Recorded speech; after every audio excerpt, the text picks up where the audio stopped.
Welcome back to Trending in Education. Mike Palmer here, and I'm very pleased to bring in our guest, who is Frank Britt, who is the CEO at Penn Foster, the leading provider of EdTech-enabled workforce solutions for students and employers in training and selection of frontline workers. Frank is a thought leader with a unique perspective that focuses on frequently underemphasized aspects of the workforce and new economy skills in the 21st century. I had the pleasure of sitting in on an interview with Frank at the Holland IQ Global Summit in New York, and I was impressed by his perspective and advocacy for a middle-skilled workforce. And I'm very happy to welcome Frank to Trending in Education. Frank, welcome to the show. Thank you for having me. I appreciate it. So can we begin by talking a little bit about what is Penn Foster? Its origin story is super interesting. I'd love to hear you talk a little bit about that. And then maybe share with us what Penn Foster's mission is today. Certainly. Why don't I start with the present and then tag back to the original notion of what Penn Foster was and is. Penn Foster is an organization today that is premised on the notion that there's a very large, meaningful percentage of our workforce, so-called middle-skilled workers, that are in need of ongoing training, upskilling, and alike, but lack either access and or affordability to getting the kinds of support they need to mobilize in their careers. And so the Penn Foster Institution's charter is to try to help people make the thoughtful choices for them at this moment in a changing economy and a changing workforce, and put them on a path for economic mobility, skill attainment, and ultimately greater empowerment to take better control of wherever they go with their careers. Penn Foster itself, the enterprise, is of some scale. We're, I think, the largest or among the largest platform companies in the country that explicitly and exclusively focuses on the middle skill workforce, or what some people call the frontline workforce. It's a part of the economy that I think is underappreciated in terms of its scale and scope. There's about 130 million adults at work in the United States, half of whom are actually so-called middle skilled workers, which are roughly defined by the Department of Labor as people with an associate degree or less. And so that's the workforce that we're preoccupied with. We tend to think of the education system at large as a $1.3 trillion market in the United States. You had K-12 on one end, higher education the other.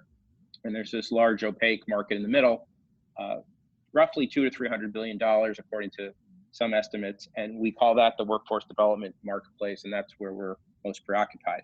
As to how we got here because way back a long time ago, 129 years ago, there was a series of mining accidents in Pennsylvania. And this fellow, Thomas Foster, came to realize that one of the root causes was a lack of training. And so thus was born the International Correspondence School, which sent out its first book by mail in 1890. And through its history, its very storied history, the International Correspondence School, which then became ICS for most of the 20th century, has educated, literally tens of millions of people. But the consistent narrative from really its inception is focused on the blue collar workforce, as it was once known. And to the present, we've remained true to that brand idea that there's another half of the economy that needs support. And we're an organization that's committed to trying to make that happen. Mm-hmm.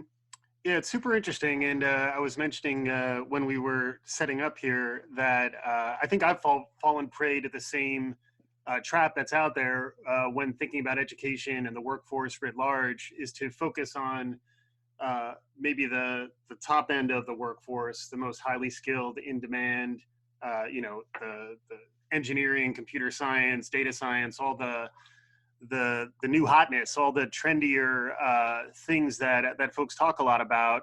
But what I found really interesting about your perspective is that you're focusing on workers who in many ways are the front lines of the new wave of automation that we're all anticipating.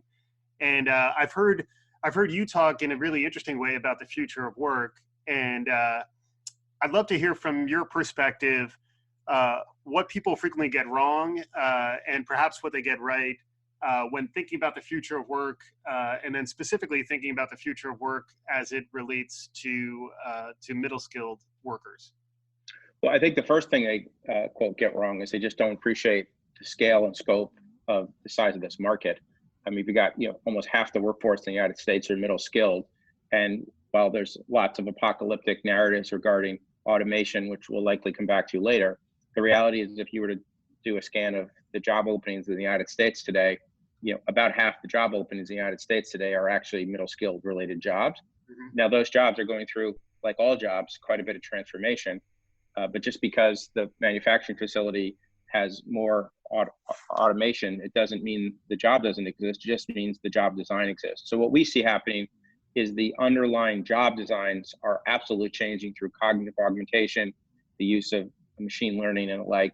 But the jobs themselves, not in all cases, but in many cases, will remain. We've just finished a very sizable proprietary study, for example, in manufacturing, which is a very topical issue in the mainstream media. And what we found, this is an empirical study coupled with hundreds of interviews with employers. It is the case that there is a modest contraction of the number of manufacturing jobs in the United States. However, if you look at it from our perspective, which is the need for upskilling and training, interestingly, that number actually goes up in that context, because while the number of humans that are needing to be reskilled is modestly declining, the magnitude of the reskilling is actually growing. And so it nets out to be, from an indexing perspective, more aggregate demand for upskilling and reskilling, even in the manufacturing sector, which would be kind of a typical target of people talking about the future of work and jobs going away. So I think the general meta miss is big market that has real opportunity, but it also has unique complexities. There are academic, financial, and emotional design considerations. If you think about what is the optimal learning experience for this particular cohort, that is very different than serving a traditional white collar professional. And so part of why we've been able to carve out to some degree a sort of a positional scarcity, and by that I mean an institution that occupies a part of the larger education economy that is somewhat underserved and historically ignored, is that there just aren't that many other institutions of our scale that are preoccupied with this unique cohort of creating solutions for them that help them achieve both their financial, academic, and ultimately career-related objectives. So I think that's kind of the big miss is it's a big challenge, a big opportunity. The good news is, and we can talk more about this, there are new voices emerging in the ecosystem that are shining the light on this part of the economy. And I think it might be a good segue to talk about what are those new voices, in particular the voice of the employer, which, as you know from our conversations, is really becoming the megaphone that's going to change not just the larger education system, but particularly the narrative relative to the middle skilled workforce. Yeah, very much in line with the direction that I think we should take. And just to sort of emphasize your point, one thing we've talked about a lot on this show is the idea of, the whole learner, the whole student, trying to understand folks within their context, trying to understand, you mentioned the word emotional, the idea that these middle skilled employees are demands on their time, demands on their even their economic situation are pretty unique. And I think that's where both being empathetic to that workforce is something I've very much been hearing from you throughout my exposure to your thinking, but also, pivoting to what you're talking about, the idea that modern modern organizations are thinking about this cohort in a very different way and are partnering with companies like Penn Foster to figure out how do we upskill, outskill, reskill this cohort. So I would like to pivot maybe towards your predictions. We're a trend spotting show and we love predictions, and 2020 in many ways is the year of the prediction. So good job by you for having 5 predictions for the world of work in 2020. But I'd love to explore those and maybe get into some of the specifics that you reference there, and just talking through them real quickly, and then I think we can dive back in. So the first is learning to work becomes working to learn.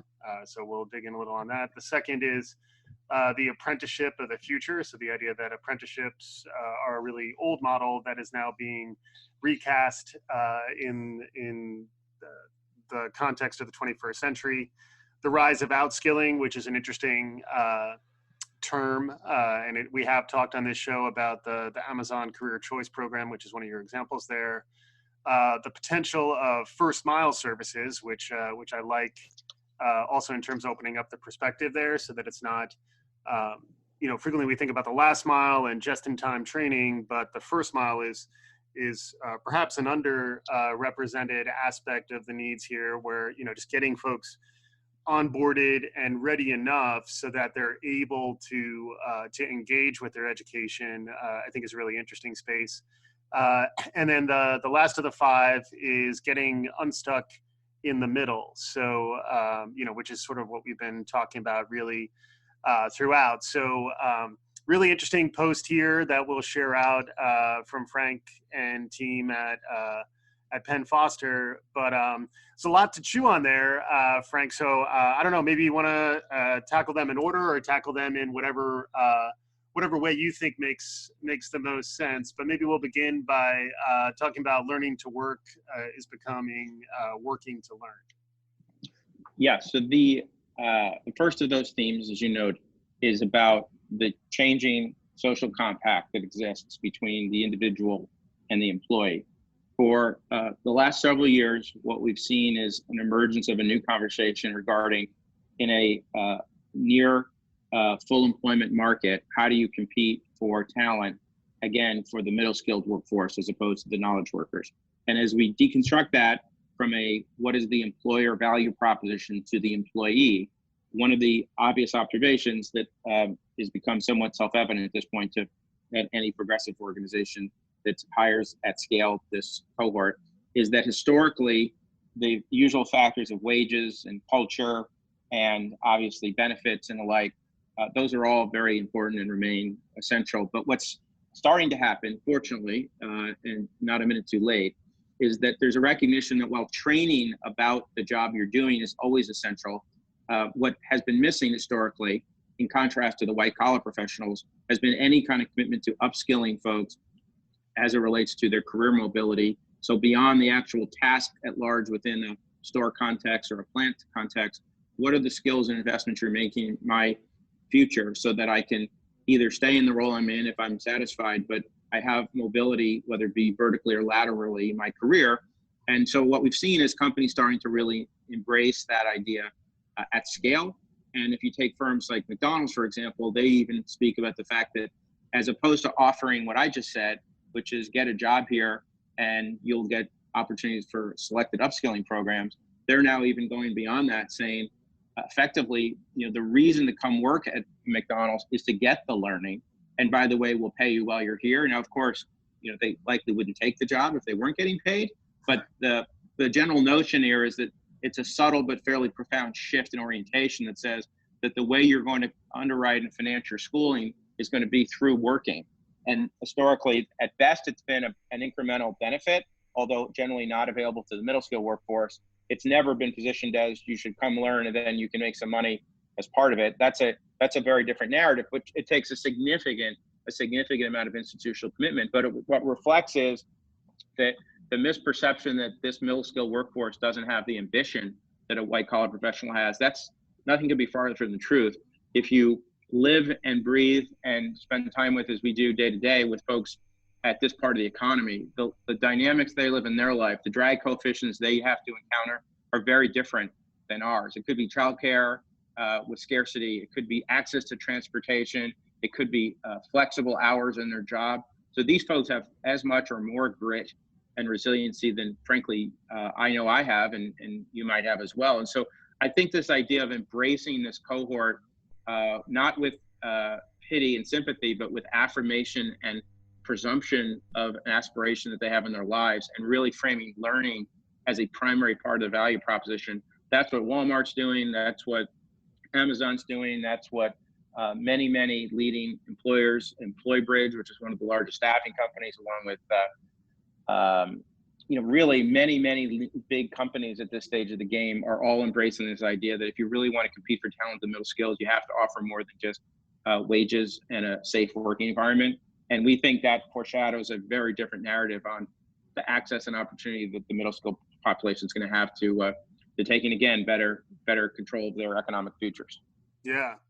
Fantastic stuff there, and it reminds me of the old saw of the last 10 years, which is, every company needs to be a technology company.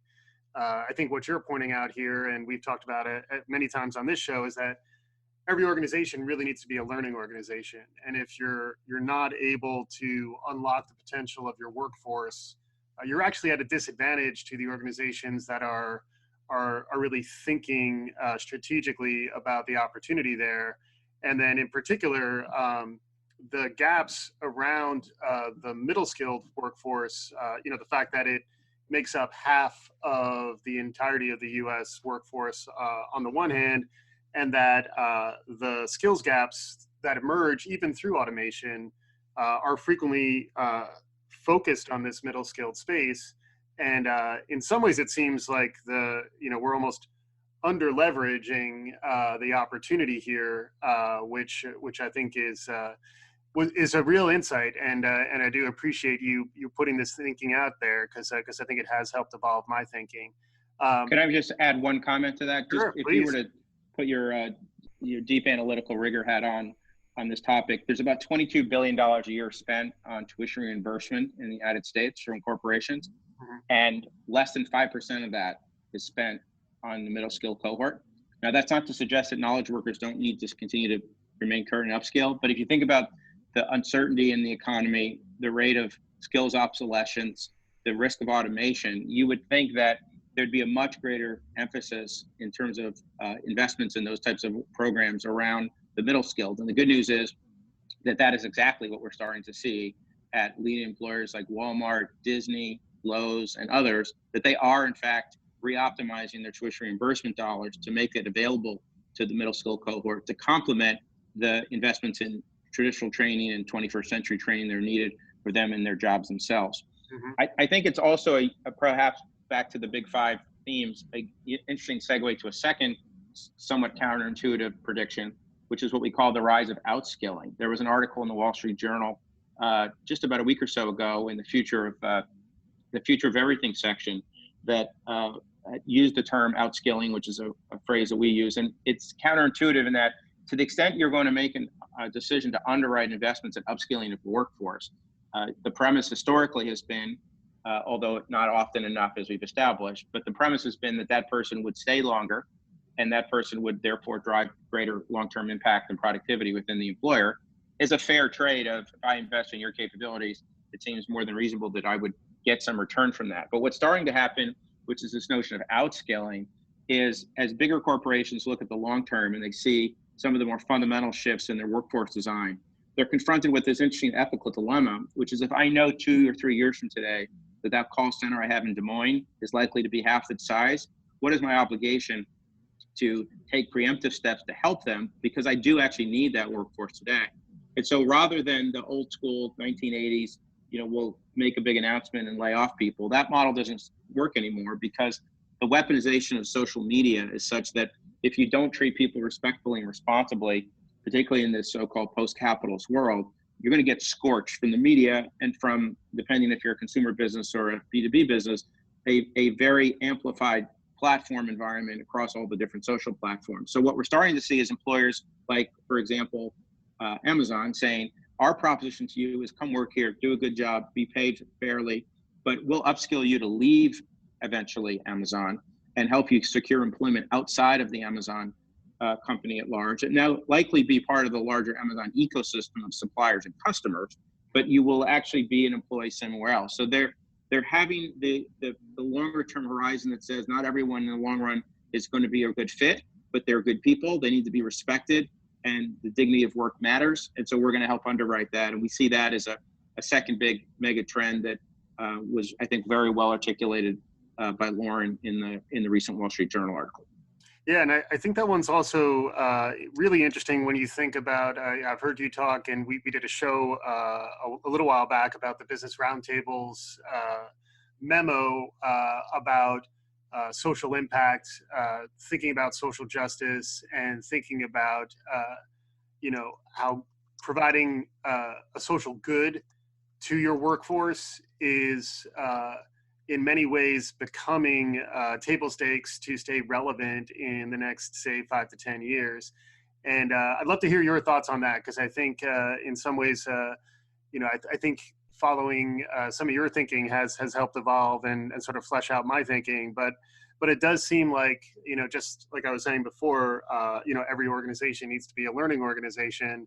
I think also thinking about doing good for your workforce, to your point, even if they're not necessarily going to be a 20, 30 year career within your organization, is still ultimately a net benefit for both the organization and the individuals. So I'd love to hear a little bit of your thinking on that. Well, we think of, first of all, Penn Foster as a social enterprise, because our notion is that if we are successful in what we do, we will drive long-term wage gains, and that has a whole set of both primary and second order social impacts on families and communities.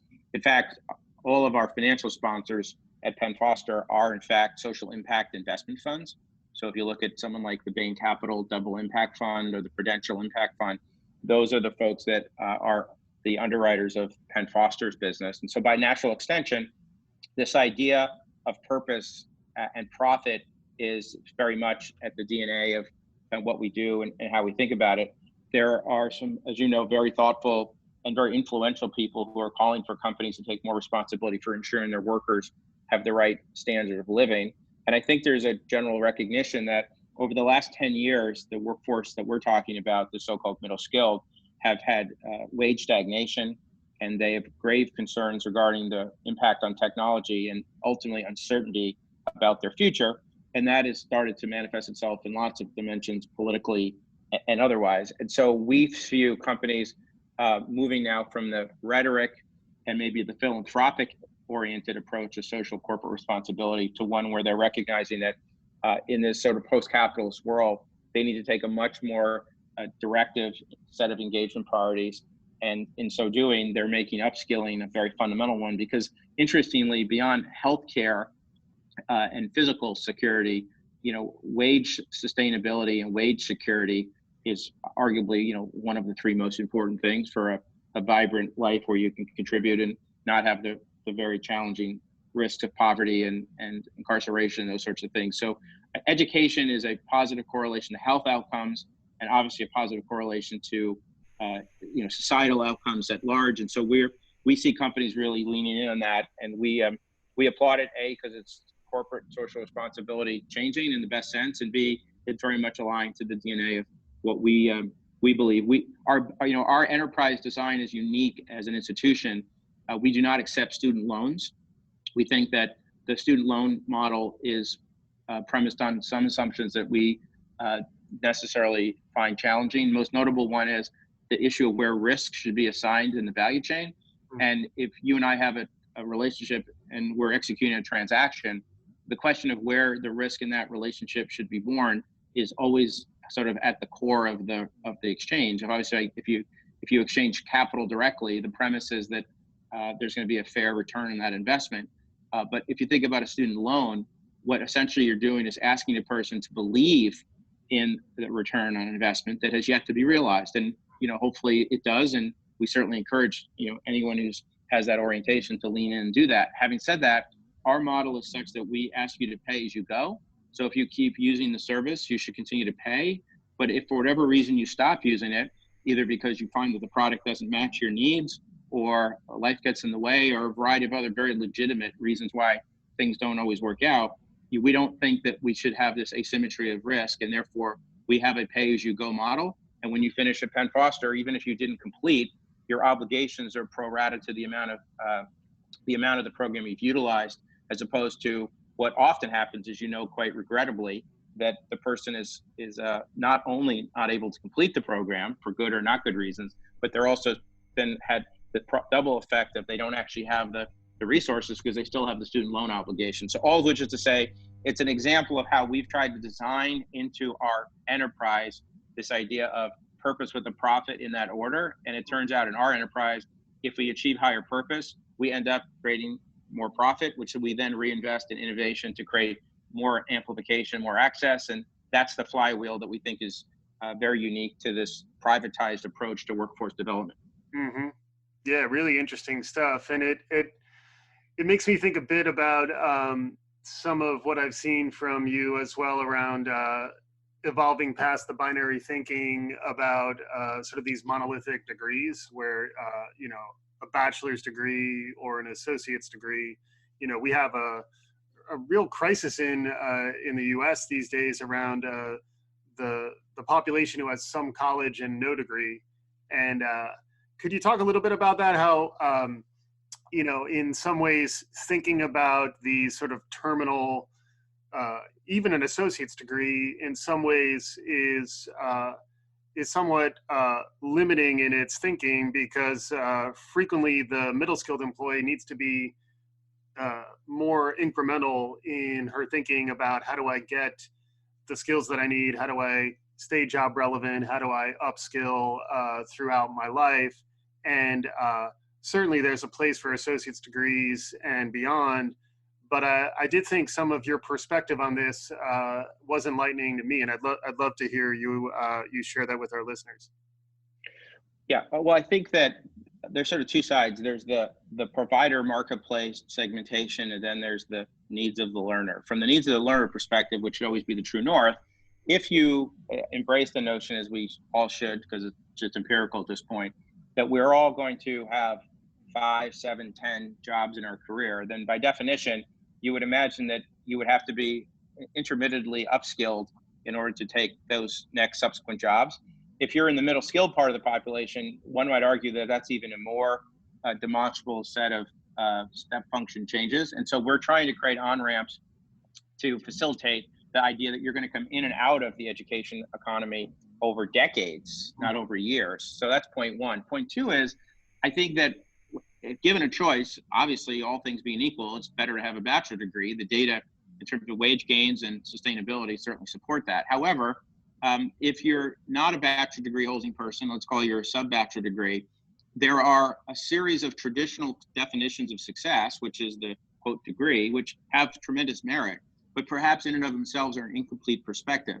And so we're trying to move the model towards more of a skill attainment orientation, so that if you can essentially deconstruct the learning into skills, and there's a robust taxonomy of skills, the future person who comes for employment, at least in the middle skill part of the population, may not come with their first order narrative being, I have an associate degree or I don't, which is a more conventional notion. They may be coming saying, I've built a portfolio of skills that have been verified through both traditional theoretical academic training coupled with work-based learning or experiential-based learning.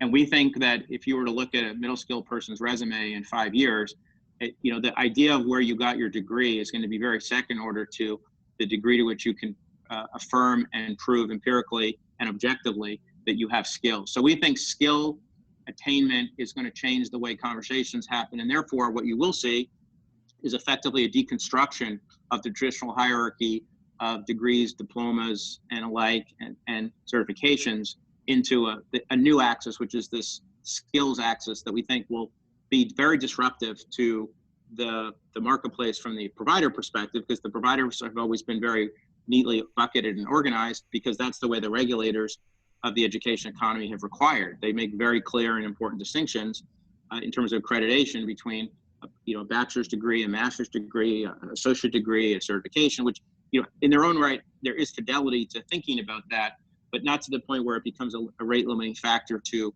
the voice of opportunity, which is again takes us back to the employer. From the employer's perspective, they don't really care whether I went to Westchester Community College or Bunker Hill Community College. What they care about is, does Frank Britt have the 10 skills that I need in order to do the job? And so that becomes the disruptor to the traditional accreditation-oriented approach. And so the good news, or bad news, depending on your perspective, is there is an emerging recognition amongst providers that there's a blurring of segments in the education system. And so that's why you see some of the bigger players starting to think about how they move to different parts of the market. And the education providers that we know today will look very different 5 or 10 years from now, although in many cases the winners will still be the winners. They'll be offering very different types of programs with very different types of credentialing underpinnings and fidelity to them, because that's what the marketplace is going to demand. Mm-hmm. Yeah. And it just, we're moving through this whole fascinating conversation. Really, again, thank you for joining. Just to make this a little more concrete for folks, I remember at the Holland IQ Summit, you provided some examples around specific middle skilled jobs, and can you choose an example of a middle skilled job that is relevant and can kind of put the population that you're talking about and the opportunity space that you're describing into context for folks? The example that I remember was veterinary technicians. Can you provide a little more color around which middle skilled jobs are really growing and why, so that folks can kind of get some specificity to their thinking about the space? Absolutely. So if you look at it from, let's call it the more advanced middle skill roles, they would commonly be credentials that are objectively attained, that oftentimes, not always, have national exams to verify proficiency, and commonly involve some level of externship of hundreds of hours or more. So some of the examples, at least in the Penn Foster portfolio, in the animal health world, as you mentioned, vet technician is one of the fastest growing jobs in the country. The rate limiting factor to animal hospital growth in the United States is actually there aren't enough vet techs, there aren't enough veterinarians. And it's a multi-billion-dollar market. Consumers spend lots of money, and the vet tech becomes essentially the physician assistant or physician assistant equivalent in an animal context, or a nurse practitioner equivalent. If you look at pharmacy technician, would be another classic example. Obviously, the mega trends on healthcare are self-evident, 19% of the GDP. There are 3 or 4 different occupations that we particularly view as important growth opportunities in middle skilled for allied health, including the pharmacy technician, the home health aide, certified nursing assistant would be 3 examples.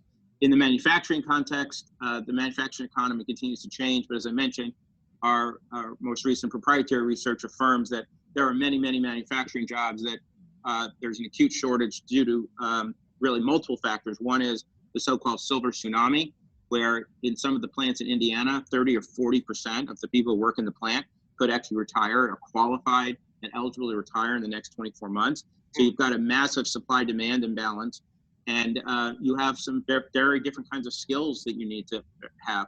And what's interesting about those roles I cited, in every case, they not only require tacit domain knowledge, so-called theoretical academic knowledge, in all cases, they also require an applied knowledge. So in the case of the vet tech, to complete a program with national certification, in your second semester, you'd have to do a 240-hour externship in an animal hospital, and then in your 4th semester, 100 hours.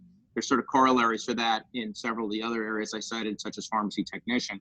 And then the last thing I might mention, which takes us a little bit back to the earlier conversation, is that while it may be the case that you want to be a welder, which, by the way, is a very lucrative job, and there's a massive supply-demand imbalance, this is where non-traditional credentialing starts to play a role. Because if you and I both started down the welding path and you took 3 of the big modules and I dropped out of the first one, and then ultimately you finished the whole thing, whether you did 3 modules or 6 and got to completion, even if you just did the 3, you obviously are far more qualified to work in a job environment than I would be. And so what we would do in Penn Foster's model is we would offer you skill attainment badges.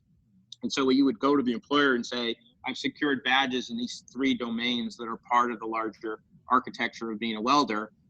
It could be, safety management, metallurgy, some basic things, but maybe not the advanced status. But the point is, the current model of education is so unrealistically binary, as if the fact that you didn't go all the way to the end inherently makes you incapable is not just practically true. If you took 150 hours of welding versus 250, it may be the case you didn't finish, but you clearly have more market value than you would have had otherwise. And so what we're trying to push is a combination of a completion narrative, because that's always the right idea, but also a skill attainment narrative that says we should acknowledge and reward and celebrate people who gain skills, even if they didn't go, quote, all the way to the traditional end. And that's where the education system's out of sync with the labor market, because the labor market values skills. The academic system has a more binary definition, and we think that's one of the things that's going to be disrupted over time because the voice of the employers will become so much more pronounced. Mm-hmm. Yeah, really, really interesting stuff. And I think highlights maybe the misalignment of focus at times that, frequently folks who are quote unquote thought leaders in education and the future of work tend to think of people like themselves, people who have advanced degrees, who have, access to income and convenience in their lives. And frequently that then leads to a bit of a head in the sand sort of mindset around where the real opportunity is, or at least one of the big emerging opportunities in the next, say, 5 to 10 years is going to be around these middle skilled employees.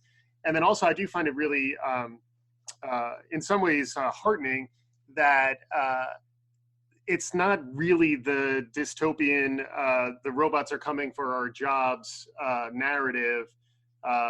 In many ways, the emerging technology, even the example of a veterinary technician, that's going to require more skilling, more reskilling of the human workforce as the automation gets better. And then when you talk about things like healthcare or animal health, there is always going to need to be that human layer because of the nature of the work. And that combined with the mission orientation and the concepts around the dignity of work that I think really certainly resonate with me, make your work super interesting to myself and hopefully to our listeners. Frequently, what we like to so you wanted to jump in? I was just going to make one final comment because we had talked about just at least at a top line these 5 trends. One of the other trends, which links to a point you were just making, is there's often a discussion, as there should be, about last mile services of, is Johnny ready for job interviews? Does Johnny have a resume? Is Johnny on LinkedIn? And those are essential services for employment. But as you mentioned, this cohort of folks do have unique life challenges that in some sense are the same as ours, but are very different because they have different access to resources than we do, and oftentimes different degrees of freedom.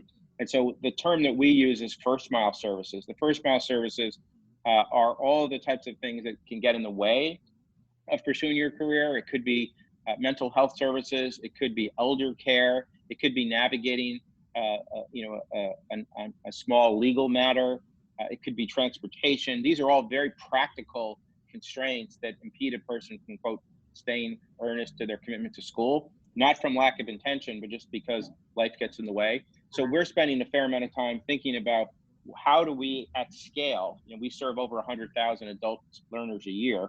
How do we scale first mile services in the same way that traditional institutions are mindful of trying to scale last mile services, which is not to say it's not important, aka last mile services, simply to say it doesn't really matter what happens at the end if you can't get started because your childcare broke down or you can't get tokens for the bus or you don't have food sustainability. And so we're trying to deal with some very fundamental issues on the Maslow's hierarchy that are oftentimes presumed in a more classical white collar context, which speaks to your point of it's always important, if you are not like the people you service, to make sure that you have what you say, being proximate to the problem. You can be abstractly in support of something, but if you're not into the particulars, or if you're not proximate to the problem, because that's not your life, that you need to find ways and manufacture ways to be proximate. And in our case, because we deal with tens of thousands of learners, every week, we are proximate to the problem. So we hear and we listen and we understand these are the kind of challenges these folks have, and they need credible, scalable remedies. And that's one of the things that our brand stands for. We're trying to be an advocate for you, not just an educational institution. Yeah, it definitely comes through in everything I've seen from you and from your organization. As we conclude here, Frank, we typically like to ask our guests, as an educational trend spotting show, are there broad trends that you're tracking that you think will be important to the future of learning in the 2020s? Pretty much everything we were discussing thus far, I think, would fall in line with that. But is there anything that we haven't talked about that you've been tracking or you think is important just to keep our eyes on as we're trying to understand where the future of learning is heading in, say, the next 5 to 10 years? Well, I think there's a lot of conventional answers that I claim no greater knowledge about than many other folks you have on the podcast. Maybe a non-traditional pathway into your question would be that if you look at the investment in education as a financial market perspective, as compared to, say, healthcare, it's actually a substantially under-indexed investment class. If you look at, there are trillions of dollars sitting on the sideline from pension funds and private equity funds and all these other types of financial instruments. There's a tremendous amount of money on the sidelines, and what they're seeking is a fair return. But to your earlier conversation, they're seeking a place to invest their monies where there's a social dimension to the return model, not just a financial return. Mm-hmm. And I think what you're going to see over time is a lot of these institutions are going to move into education. They're going to seek opportunities to fund both traditional and non-traditional providers. And so I think because of this influx of massive amounts of capital that's sitting on the sideline that people want to deploy for greater financial return and social purpose, I think you'll see a very different competitive set 5-10 years from now in the education system at large, at least in the middle skilled and the higher education bucket, because that capital needs to be put to good use. And when those folks start releasing those and deploying those dollars, they're going to fund a lot of nascent companies that either are early stage today or don't exist, and they're going to help transform some of the scaled providers that are out there. And I think an interesting way to frame it is that the financial market changes in terms of the allocation of capital might be the most important catalyst for innovation and education, because where there's capital, there's talent and innovation. And at historical levels, that hasn't always been the case, particularly in the middle skilled, which has been significantly underinvested in compared to K-12 and higher ed. Mm-hmm. I think you're going to see a lot of changes from financial players coming in, particularly in the social impact world, and really changing what they seek from providers. And those providers are going to create very new classes of solutions for learners and ultimately for employers. Great insight, and ending on an optimistic note in terms of in your prediction. So thanks again, Frank Britt, the CEO of Penn Foster, for joining us on Trending in Education. You are a wonderful guest, and hopefully our listeners were somewhat illuminated from the broadening of perspective that's provided by you, Frank. And if folks want to learn more about what you're talking about, or if they want to track these types of ideas, do you have any recommendations in terms of where they should go? Well, we do a fair amount of thought leadership work at Penn Foster. So you can go to the Penn Foster blog called Foster EDU. FrankBritt.com is also a good place that houses a lot of the work that we do as a derivative of my work in the industry at large. And that's where most of the good Penn Foster related work ends up. I'm not by any means the only voice and thought leader at Penn Foster, far from it. But we think our role is to help elevate the conversation as much as to deliver value to our consumers. And so we like to think we offer some interesting, perhaps often non-traditional perspectives on the world of work and the world of education, and we sit at the nexus of both. So I'd probably check those places out. Excellent. Thanks again, Frank, for your time. And for our listeners, we'll be back again soon on Trending in Education.